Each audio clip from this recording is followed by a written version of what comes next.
L'ICE annonce une toute nouvelle opération visant à vérifier le bien-être des 450 000 enfants que l'administration Biden a placés chez des tuteurs non contrôlés. Certains étaient des trafiquants sexuels, des membres de gangs et des agresseurs.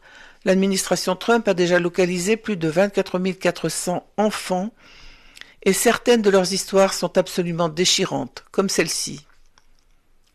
Une mineure non accompagnée, âgée d'1 an, a traversé la frontière pendant l'administration Obama. Cette petite fille a aujourd'hui 12 ans. Au cours de ses 11 années passées aux États-Unis, elle a vécu chez plusieurs membres de sa famille et a subi des abus horribles. Selon Brooke Taylor de Fox, elle a été retrouvée sous la garde de 2 sœurs qui ont depuis été arrêtées.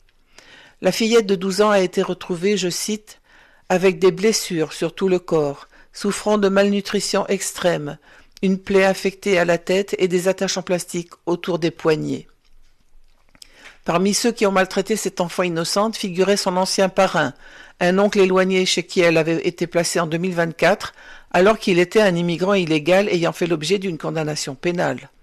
Ce parrain, présumé auteur des abus, s'était vu accorder le statut de protection temporaire par l'administration Biden. Pourquoi ? Voici une vidéo obtenue par Brooke Taylor montrant l'arrestation de cet homme par l'administration Trump hier. Ce n'est qu'un exemple parmi près d'1 demi-million d'enfants que l'administration Trump cherche à protéger.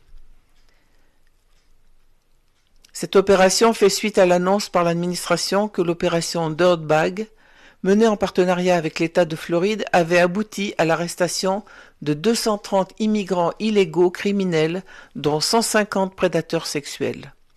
Voici Madison Sheehan, directrice adjointe de l'ICE, annonçant cette avancée. En seulement 10 jours, nous avons réussi, en partenariat avec l'État de Floride, à retirer de nos rues plus de 230 des pires criminels, les plus odieux. Notre travail en tant que force de l'ordre est de protéger les plus vulnérables.